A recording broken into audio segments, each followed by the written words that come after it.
Hello world, Shelly here, and I've decided we are just going to call these things Foundation Fest from now on. Sometimes we'll have 5 days in a row, sometimes it'll just be on Fridays. That's the way it'll roll. Just much easier to say because nobody knows what foundation fix means. They think I'm trying to fix foundation, and I'm not. I was really referring to drug use and getting your fix.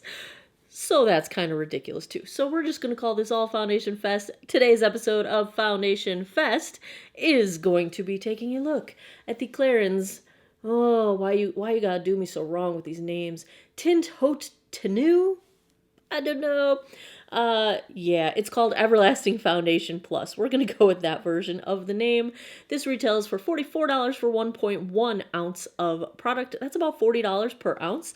And it comes in 10 different shades on Clarins' website. I am on Macy's website where I ordered this, and they stock 5 of the 10 shades. This is described as a lightweight fluid foundation that delivers 18 hours of full matte coverage that conceals dark spots, redness, freckles, blemishes, and imperfections for a flawless skin all day long. Clarins combines its exclusive high-fidelity System Plus with mattifying bamboo powder for a fresh matte finish and exceptionally long wear even in the face of heat and humidity.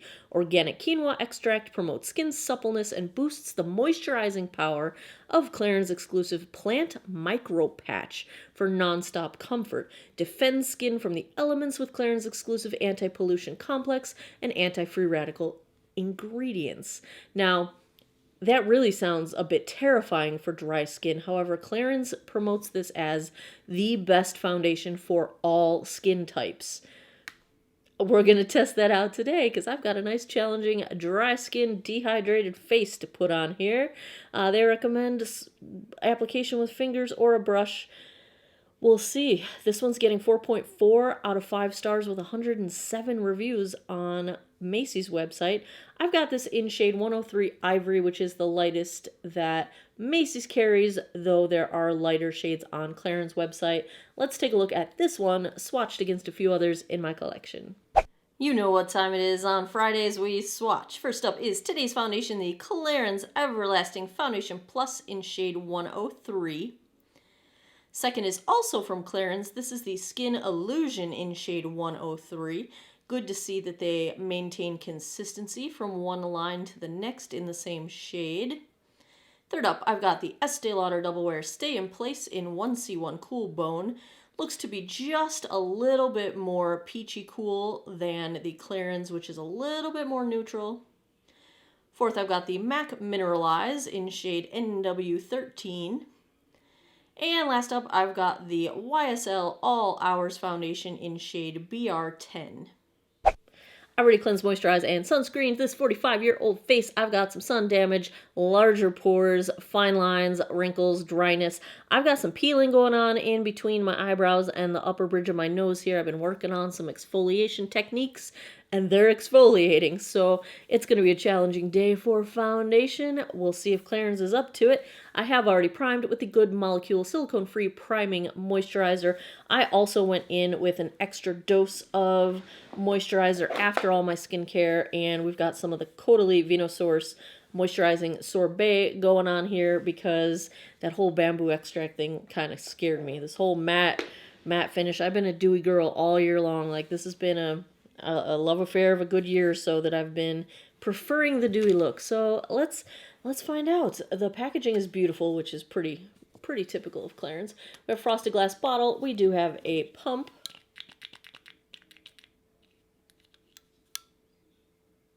I will start out on one side of my face with a dampened Eco Tools Total Perfecting Blender Sponge. I will use an IT Cosmetics brush on the other side.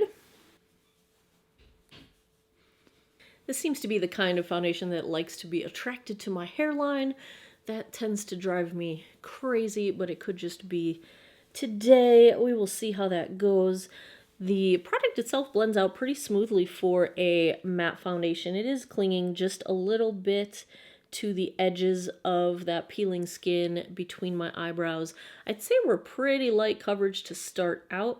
I have a little redness on this little milious spot that's about to exfoliate away, and I've got some redness on my nose and my chin, and I feel like that is still pretty well visible. It's slightly decreased, but still redness coming through. Let's see how the brush side does. I think this blends out much more nicely with the brush. Coverage is about the same, but I'm not having any trouble along my hairline, so I feel like it's the dampness of the sponge that was kind of causing the foundation to misbehave on the sponge side. So I am going to say their instructions regarding fingertip or brush are probably accurate. Now this is clinging to any peely skin that I've got. I decided to experiment and see if my skin was ready to handle tretinoin and glycolic acid at the same time, and it is not. So I'm peeling, and I don't mind testing products when my skin is imperfect, because most days my skin is imperfect. It's usually giving me some kind of hassle one way or the other. Up close, you definitely can see where this product is clinging. It's pretty light coverage.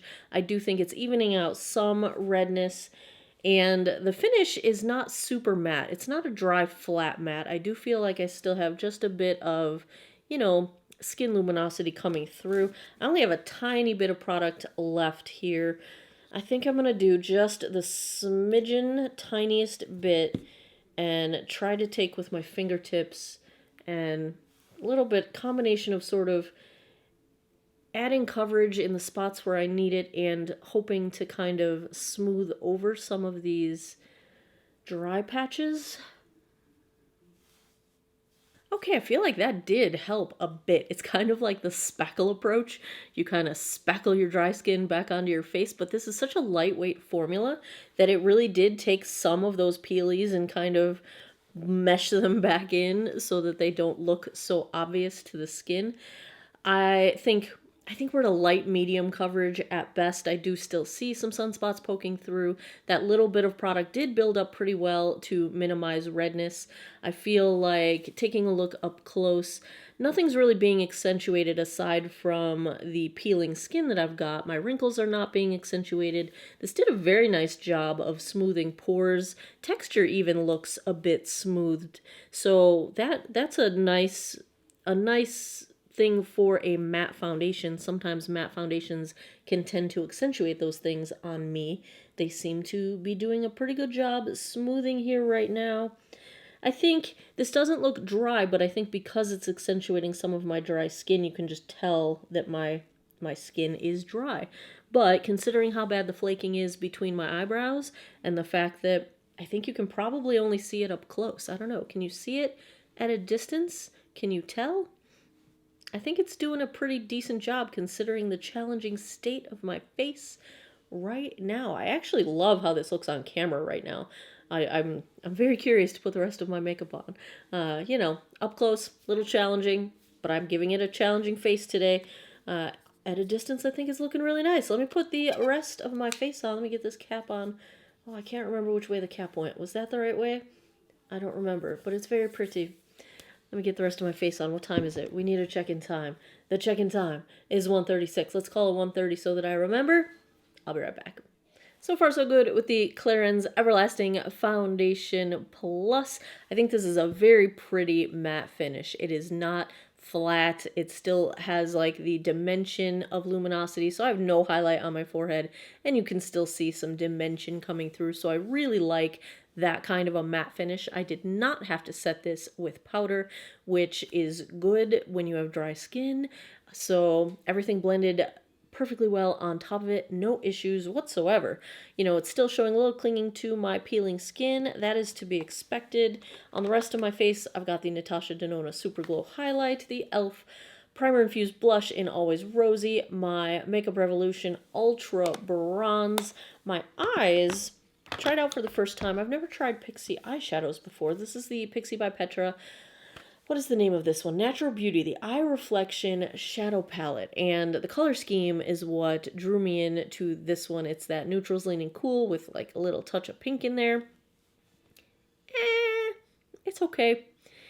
I'm kind of disappointed in the pigmentation of all of the shadows. I tried basically all but two of them, and they just take a lot of building up to get to a point where you have some payoff. And it just didn't they don't wow me. I think that probably has to do with my own personal preference of a more intense pigment, but they did blend out fairly nicely. I think they have a little bit of a tendency to go muddy when you're layering different shades, like from transition to crease. But overall, if you like this color scheme, or if you're going for a more lighter wash of color and you don't want to build them up as much as I do, you may be very happy with this palette. I would say overall it's okay. Slightly disappointed in the pigmentation, but the color scheme, right up my alley. I love me cool tone neutrals, and if you're going to throw some color in there, let it be a little bit of pink. Happiness there. For my lip, I am trying for the first time the CoverGirl. This is a new release from them, the 24-hour matte. What is the name of this? You know what I'm going to have to get out. I found my magnifying glass. That just says made in England. Okay, that's not going to help me. What is the line called? I don't know. The shade is 670 High Roller. And, the shade's really pretty. But there's a very chemically taste and smell that I can still smell and sort of taste. And it's been probably 8-9 minutes since I applied it. Feels very comfortable. Super, super lightweight. Very easy. I'm wearing no lip liner. It stayed in place. It's not feathering. But it's a very chemically sort of smell to it. So even though I bought 3 shades of them, I'm probably not going to reach for them very often. We'll see. I'll give them a couple more tries. I will be back in a bit with a daylight check-in on this one from Clarins, and I'll come back at the end of the night, give you guys my final thoughts. Hey guys, it is a beautiful day today. Here we are. We're about 3 hours in right now, and color match looks pretty doggone good, I think. I really like the finish of this for a matte foundation. It's a very, very pretty finish. I've been wearing sunglasses, not too much missing there. I do feel a little bit dry, and I can kind of see it going on. But, so it seems like it might be a little bit drying. Sorry for the traffic noise going on here. I am outside doing some errands, but so far so good. Generally speaking, I think it looks really nice. It's very comfortable, super lightweight. I have a feeling it might be a little bit drying. Here is the CoverGirl, that lipstick that I started out with, after both eating a meal and attempting to wipe it off with my napkin. So it stuck around pretty well. Too bad I want it to go away now. So there you have it. We're about 3 hours in, and I'll be back tonight with my final thoughts. 11:49 p.m. That puts us, we are pushing the 10.5-hour mark. Let's take a look at how the Clarins Everlasting Foundation Plus has held up. We'll talk comfort levels. This is super lightweight, really feels like nothing. I think it stayed in place really well considering it was not set with powder. Let's talk about this finish. I have a bit more luminosity or glow than I expected for what is called a matte foundation. I'm talking specifically like my chin and my forehead, which I do not have any highlighter on. Of course, on my cheeks I have highlighter, but everywhere else I do not. So for me, I enjoy this. I like a dewy finish, not a super sweaty look. And this doesn't look greasy or anything like that. And it doesn't feel greasy. I don't feel like there's any difference. There's nothing coming off on my fingers. It's not like that. I personally enjoy it. But if you're expecting a matte finish, I don't think it stays matte. And I'm a person that does not really produce a lot of oil, if any at all. So this was an unexpected end of evening look for me. I don't mind it. If you wanted a matte look all day, this might not be for you. But in terms of the drying factor, I think it's probably a tiny bit drying. If you dehydrate easily, the way I can usually tell is that I will start to get drag lines along over here, and you'll start to see my crow's feet where normally you can't see them if my skin is like properly plumped and hydrated. So a little bit of that is starting to come out. It does feel just a tiny bit dry. Not uncomfortable. I don't feel like I need to go run wash my face. That's why, You know, I've waited till past the 10-hour mark, till I'm ready to go to bed to film this check-in, because it's a comfortable foundation to wear. I have no trouble wearing it. It just might be a little tiny bit drying. We are getting into the dead of winter in this area, so that is probably complicating matters. I do like how the finish ended up. Now, conversational distance, I would say this is degrading gracefully. Let's take a look up close. What's going on up close is kind of the usual, where foundation sort of gathers up and sort of starts to get like gunky cakey in certain areas, and it's not settling into my fine lines. It has settled into my deepest chin line, but my smile lines look fine. My forehead lines look fine. No product has gathered in there, but you know, it's gathered a little bit around my nostrils, and it is caking up a little bit on my nose. It's still clinging to the flaky skin that I have between my eyebrows, and like I said, a little bit of accentuation of dry, like dehydrated look around my crow's feet and my forehead. Overall, really not bad at all. Considering the condition my skin is in this day as I'm doing this test, I really think this has handled things quite well. This is about average wear, I would say. When I expect average wear, I expect at least 10 hours where I would not be embarrassed to be seen in public if I was seen in public after this time. So I would say it wears pretty well. You know, it's not your 14, 16, 18-hour wear, at least not in my experience today. But I would say I'm okay with this. Pretty good wear. So if I had to give a grade to the Clarins Everlasting Foundation, did I say it's SPF 15? It's a mineral sunscreen. If I had to give a grade, you know, I'm going to go A-. And I was back and forth in my head between like B+ and A- all day. And what really made me push to the A- is the fact that I don't feel like I'm any more dry than I was at that check-in at the 3 or 4 hour mark. I feel like it kind of had that minimal baseline, whatever moisture it took from my skin, and it was done. It's not getting continually drier and drier and drier. And so that I can deal with this. This is a perfectly fine, acceptable finish for the end of the day for me in terms of how it feels, how it wears, how it looks. I think the color match is beautiful. I wish they did have some more shades. I wish more stores would carry the full line of shades. That seems to be a really annoying trend lately, that places aren't carrying all the shades, and that's kind of bugging me. But I'm gonna go low A- on this one. I think it is very pretty. I think the coverage is very nice. My mother in the middle of the day today said, "Wow, your makeup looks beautiful."